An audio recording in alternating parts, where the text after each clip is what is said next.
No vídeo de hoje a gente vai ver a resenha do volume 1 das Mil e Uma Noites.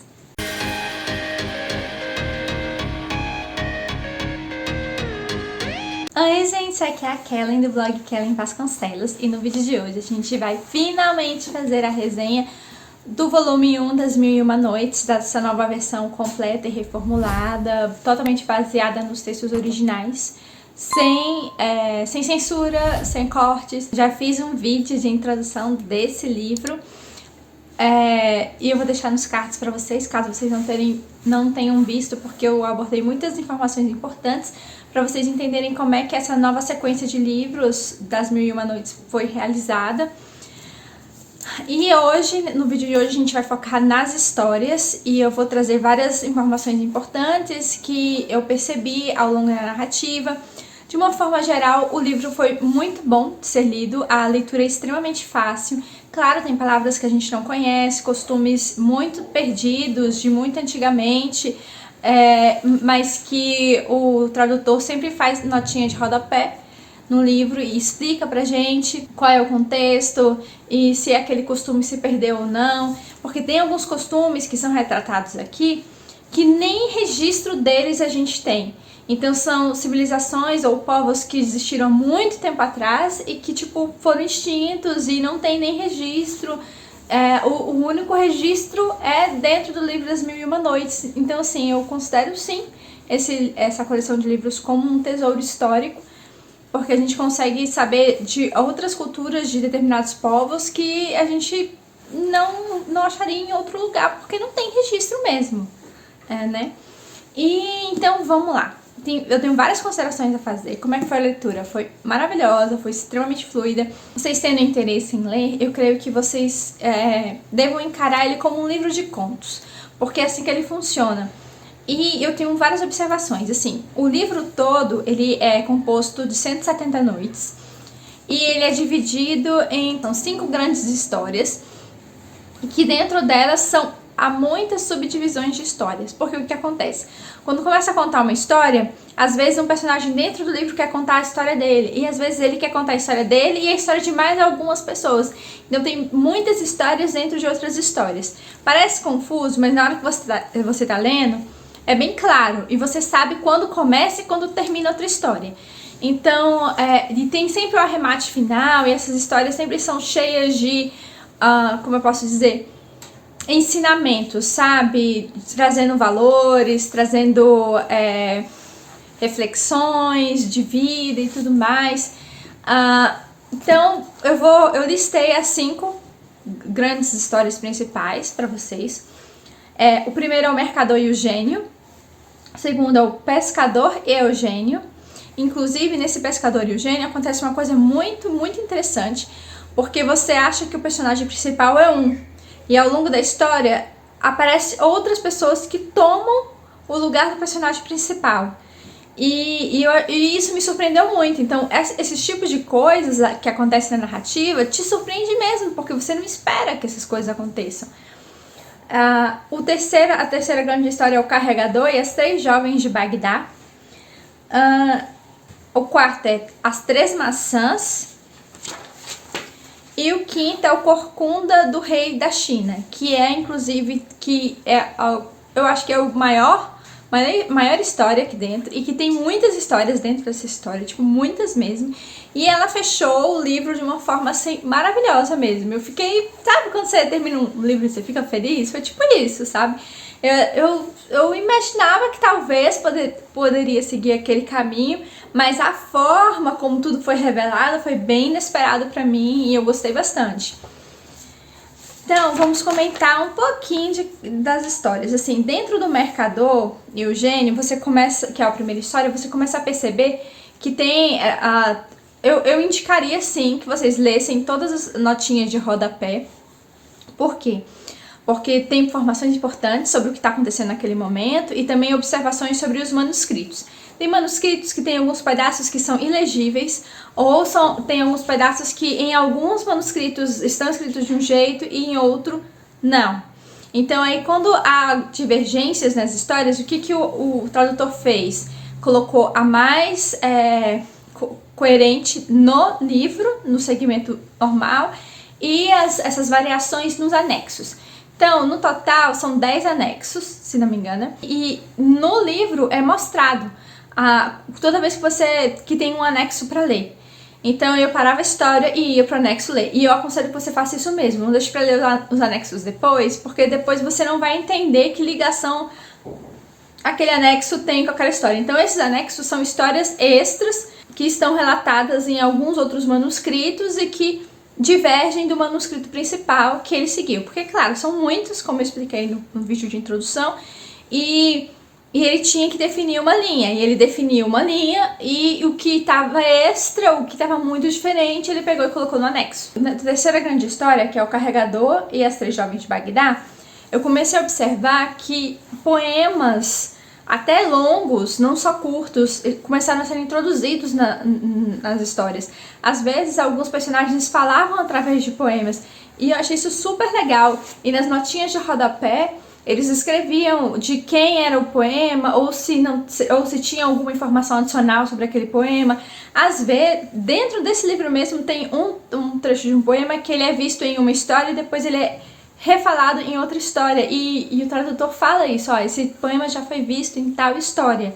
E você lembra quando você lê, e eu acho isso muito legal. Aí, quando você chega na quarta história, que é das Três Maçãs, alguns personagens da terceira grande história, que é do Carregador e as Três Jovens de Bagdá, dão seguimento a essa quarta história grande, das Três Maçãs, que é o Califa e o Vizir, que aparece dentro dessa história. Inclusive, tem uma história narrada dentro dessa história do Califa e do Vizir, que aparece na terceira grande história, que é muito legal. Eles descrevem uma cena de um casamento daquela época e eu achei muito, muito legal, porque eu sei que as mulheres, de uma forma geral, no livro, elas são retratadas como posse, propriedade, ou como não tendo quase nenhum direito às coisas, e isso era da época. Então, assim, você tem que ler o livro já sabendo que você vai encontrar esse tipo de situação. Mas o casamento é feito de uma forma muito diferente. O casamento, a mulher, o homem faz todo o cortejo, né, para chegar até a casa da mulher, onde vai pegar a noiva, ou no local onde eles vão se encontrar e vão passar as núpcias, né? E a mulher, ela tem que desfilar com 7 trajes diferentes. Aí você pode interpretar essa situação de duas formas diferentes. Nossa, que absurdo, a mulher tem que sair desfilando na frente de todo mundo, se mostrando e tal, e com 7 trajes diferentes. Mas o contexto mesmo da história é que as mulheres se sentem orgulhosas em fazer isso. É como se elas esperassem a vida toda delas para vestirem esses 7 trajes fabulosos e desfilarem na presença do seu futuro marido e dos convidados. É como se fosse um festejo à sua beleza, à sua elegância, ao seu porte, a tudo que faz ela ser uma mulher desejável, entendeu? Então, dentro da cultura e do contexto, isso é uma honra enorme. E nem todas têm acesso a isso, porque os trajes têm que ser caríssimos, tem que ser muito, tipo, cheio de pedras e tal, sabe? Tem que mostrar toda a beleza e toda a opulência da noiva.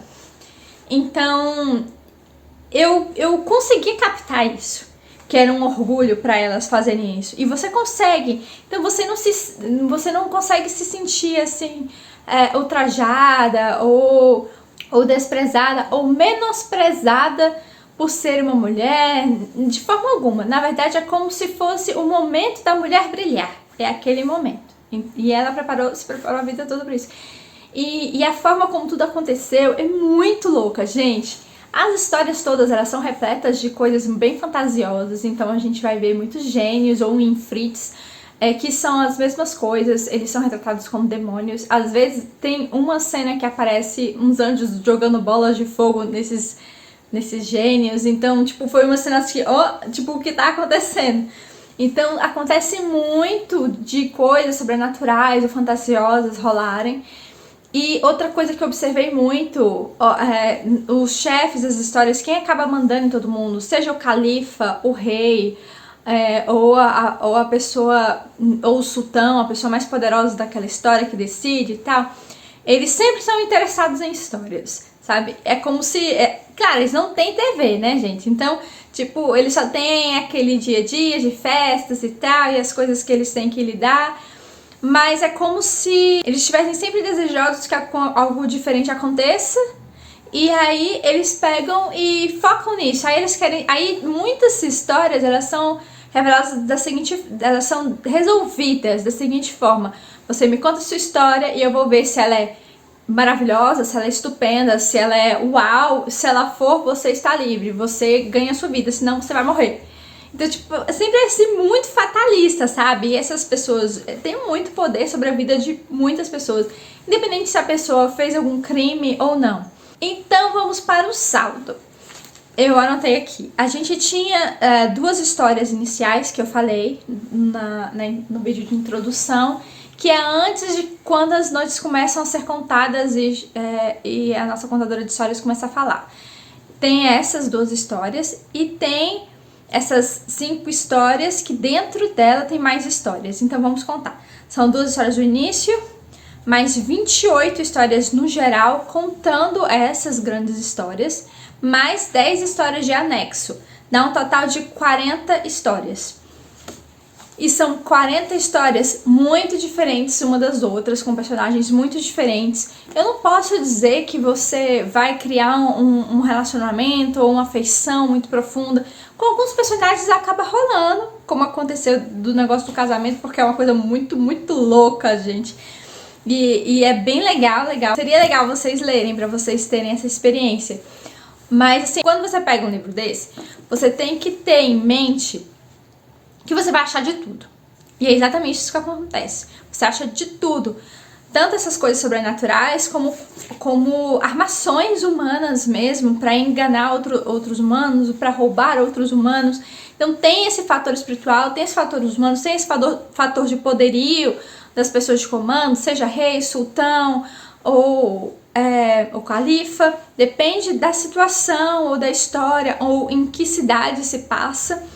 Mas também tem aquela questão do peso histórico, que é muito gostoso de ler. Então, assim, toda a leitura foi muito fluida. Eu li esse livro ao longo que eu lia outros livros.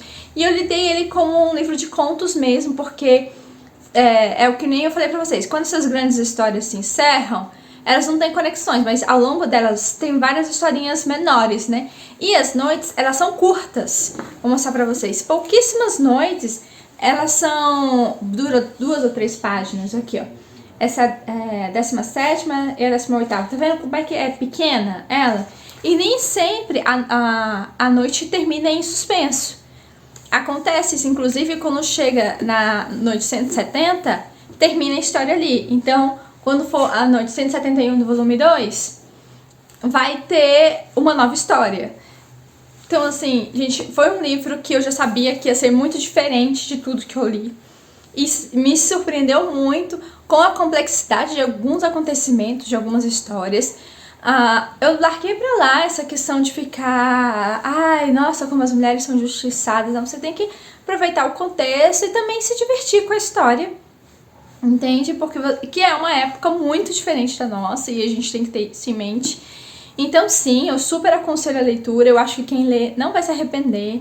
Muito fluido, muito gostoso de ler, muito simples a linguagem. O que tiver de diferente, o tradutor explica no rodapé. Então você não perde nada, sabe? Os anexos são pontuais também, as histórias dos anexos não são tão longas. Então, assim, dá pra você ler esse livro enquanto você lê outros livros com calma, com tranquilidade. Olha o tanto de marcação que eu fiz, gente. Eu gostei muito. De verdade. Então esse livro foi muito surpreendente pra mim. Eu dou sim a nota cerejeira e favorito com o selo Lotus. E eu tô muito, muito feliz de ter começado a ler essas histórias. Eu vou ler os outros livros, vou trazer as resenhas desses livros aqui pra vocês também. Nos próximos eu devo mais escolher as melhores histórias e contar um pouquinho delas pra vocês. Mas assim, eu creio que deu pra entender como é que funciona a estrutura dentro das Mil e Uma Noites. E a gente tem que lembrar também que as Mil e Uma Noites foram escritas por mais de um autor. Então é um compilado de histórias para que forje virtudes nas pessoas, sabe?